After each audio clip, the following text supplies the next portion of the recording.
믿음은 고독을 극복하는가?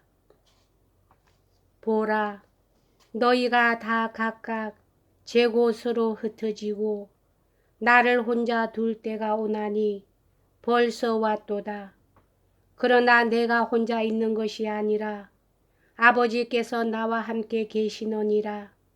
이것을 너희에게 이름은 너희로 내 안에서 평안을 누리게 하려 함이라.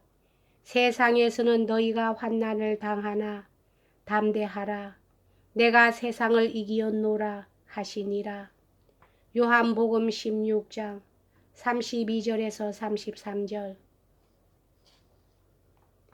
나는 고독이 무엇인가 하는 것을 설명하려는 것이 아니다.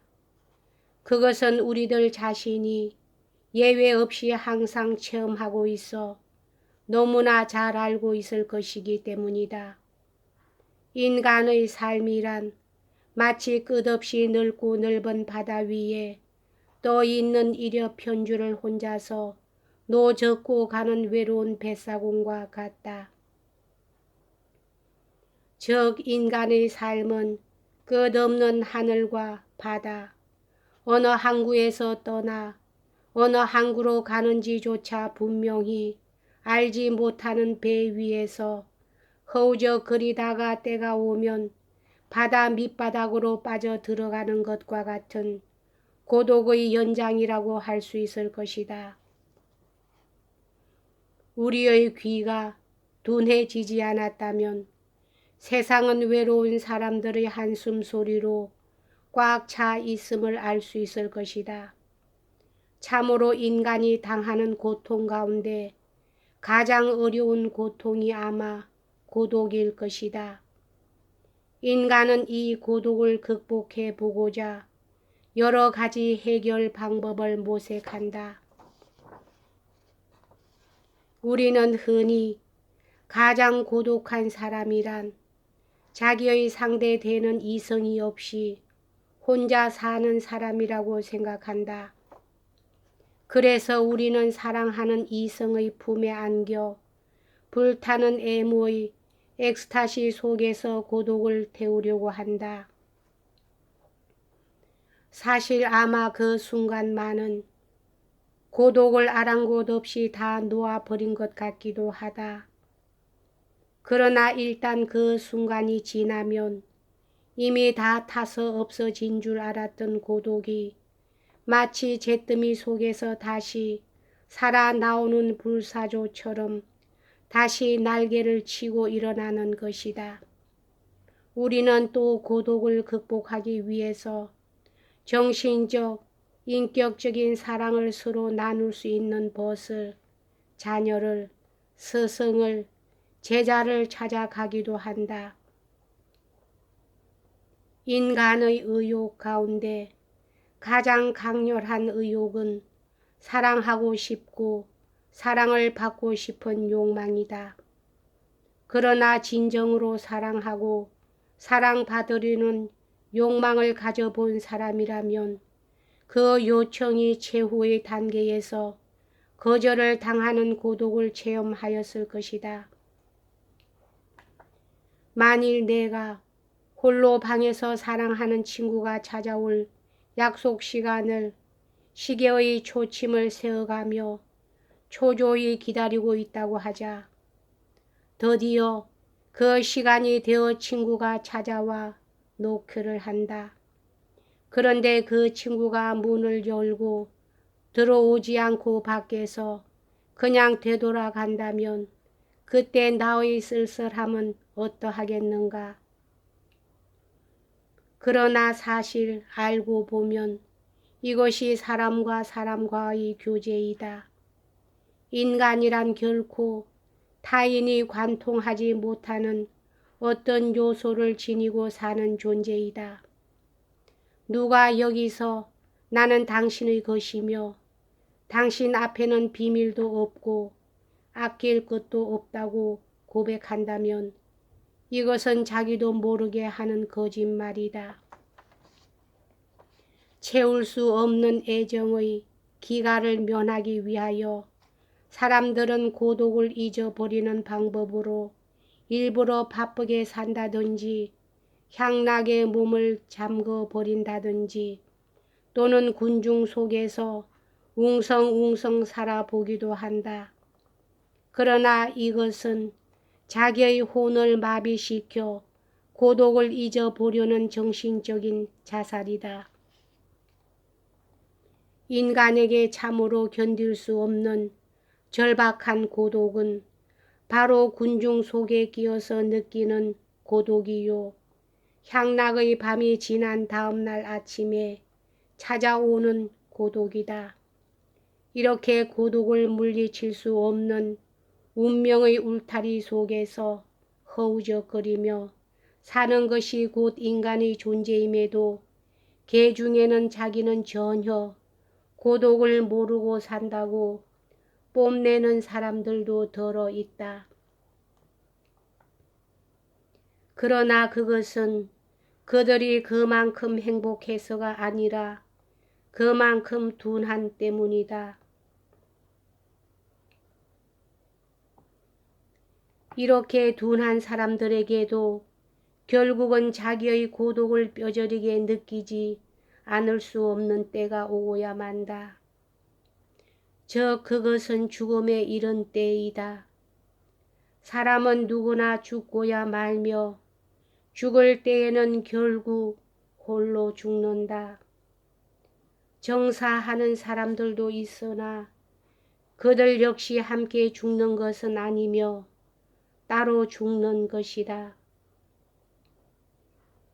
죽음은 모든 사랑하는 사람으로부터 미워하는 사람으로부터 내가 소유한 모든 것으로부터 그리고 우주 전체로부터 나를 유리시킨다. 많은 사람들은 이 고독을 극복하는 최후의 보장을 종교에서 찾으려고 한다. 기독교도 그러한 종교의 예에서 벗어나는 것이 아니다. 기독교를 선전하는 부흥사들이 제일 많이 팔아먹는 것 중의 하나가 이 세상에는 믿을 것이 하나도 없지만 하나님만은 믿을 수 있고 하나님이 내 편에 와서 나와 함께 해주면 어디로 가든지 외롭지 않으며 마음이 흔들리지 않는 평생을 누릴 수 있다는 선전이다. 그래서 이 무거운 고독의 짐을 벗어나고자 고독에 지친 많은 혼들이 교회를 찾아온다. 그러나 이렇게 믿고 찾아온 하나님이 과연 우리의 고독을 풀어주는가? 아니다. 우리가 이런 방법으로 하나님을 찾는 한 우리는 그를 평생 못 찾든지 기껏 찾는 데야 내 심부름을 잘 들어주는 우상을 숭배하는 데에 그치고 말 것이다. 고독은 우리가 진정한 고독의 주인공 예수 그리스도를 만나는 데서 그 실마리가 풀린다. 그는 평생을 독신으로 살았다. 자기를 낳아준 어머니 그리고 다른 가족들도 끝내 그를 이해하지 못하고 미친 사람이라고 불렀다. 그의 뒤에는 수천 명의 군중이 따랐지만 그 대부분이 병을 고치기 위한 욕심과 떡을 얻어먹기 위해서였다. 또 그의 옆에는 자나깨나 12사람의 제자들이 붙어 있었지만 그들 중의 단 한 사람도 그들의 서성을 바로 이해하지 못하였다. 그러기에 그들은 모두 흩어져 버렸다. 그는 이 세상에서 보내는 마지막 밤을 겟세마네에서 홀로 피땀을 흘리며 보냈다.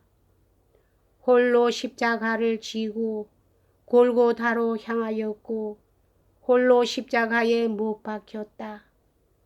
아, 내가 목이 마르다.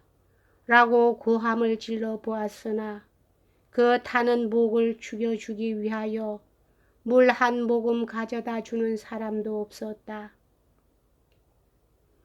오직 그의 주위에는 원수들만이 둘러싸고 있었다. 이 얼마나 심각한 고독인가. 그러나 그는 내가 혼자 있는 것이 아니라 하나님이 나와 함께 계시다고 말할 수 있었던 신념이 있었다. 그러나 어찌 되었는가. 마침내 이 하나님마저 그에게서 얼굴을 돌리지 않았던가. 그가 하나님을 향하여 하나님이여 하나님이여 어찌하여 나를 버리시나이까 하고 외쳤지만 하나님은 그를 홀로 죽음 속에 던져버렸다. 이 절대한 고독의 주인공 예수 그리스도 앞에 문제를 푸는 열쇠가 있는 것이다. 그는 우리가 내가 고독하니 당신이 나를 위로하여 주시고 벗이 되어 주십시오 라고 기도하는 때 내가 내 벗이 되려면 지금 내가 너희 고독을 푸는 재료로 삼고 있는 그 무화과 잎으로 엮은 옷들, 부모, 처자, 친구, 재산, 청춘, 이 모든 것을 전부 벗어버리고 절대 고독의 함정에까지 들어오라고 한다. 고독을 풀어주는 것이 아니라 고독을 면해 보겠다고 인간들이 두 겹, 세 겹 입은 옷들을 전부 벗어버리고 완전히 고독해지라는 것이다. 그것은 고독 자체가 무슨 가치가 있어서가 아니라 그 너저분한 옷, 자기를 중심으로 씌워 놓은 껍질들의 인간의 죄스런 욕망, 난 전체를 거꾸러뜨리는 박테리아가 붙어 있기 때문이다. 이것을 철저히 태워버린 후 드디어 하나님마저 노한 얼굴로 나를 내던지고 물러가는 절대 고독의 자리에서 비로소 우리는 고독의 주인공 예수 그리스도를 만날 것이다. 이 고독의 주인공과의 해후에서는 고독이 그냥 없어지는 것이 아니라 고독의 독이 빠져나가고 그 고독이 빛으로 되는 변화를 일으킨다. 완전한 고독 속에서 나를 장사 지내고 고독의 주인공 예수 그리스도와 함께하는 새 고독은 우리에게 모든 것이 새로워지는 원동력이 된다. 내가 나의 위대성을 상실하지 않으려면 나는 나의 주체성을 확립하여야 하고 주체성을 확립하려면 나 자신 안에 누구도 꿰뚫을 수 없는 중심점을 가져야 한다. 누구도 꿰뚫을 수 없는 중심점, 바로 여기에 고독이 있는 동시에 또한 진정한 내가 있는 것이다. 범죄를 해탈하는 삶은 오해를 받는 고독한 길이다. 진리를 향하여 가는 길, 정의를 위하여 사는 길은 모두 만인이 이해하는 넓은 길이 아니라 당대의 누구도 이해하지 못하는 고독한 길이다. 그러나 이 고독은 새 역사와 새 문화를 창조해내는 원동력이 된다. 참된 믿음의 길을 가는 신앙생활은 고독을 떠나서는 존재할 수 없다. 고독 안에서 그리스도를 만나고 그 안에서 하나님과의 교제를 가질 수 있다. 우리가 하나님과 교제를 가지는 시각이란 곧 홀로 앉아 기도하는 시간이요. 하나님의 말씀을 깊이 명상하는 시간이다. 또한 우리는 절대 고독의 경지에서 만나는 그리스도를 통하여 내 이웃과 다시 만날 수 있으며 진정한 교제를 가질 수 있다. 나 홀로 앉아 주와 만나는 시각에 나는 내 친구와 동시에 원수를 위하여 내가 속한 교회와 사회를 위하여 기도한다. 이를 통하여 나와 친구, 나와 나의 원수, 나와 나의 내 교회, 내가 속한 사회 사이에 다리를 놓고 나를 그 속에 던지는 원동력이 생긴다. 나는 평생 홀로 살다가 홀로 하나님 앞에 가서 설 것이다. 그러나 동시에 나는 이미 그리스도를 통하여 새 공동체 안에 있는 몸이며 이 공동체 안에서 살다가 영원한 공동체 안으로 들어갈 것이다. 그러기에 이를 깨달은 중세기의 성 프란시스는 축복을 받은 나의 고독이요 라고 외치며 눈물 흘렸던 것이다. 여기까지 하겠습니다.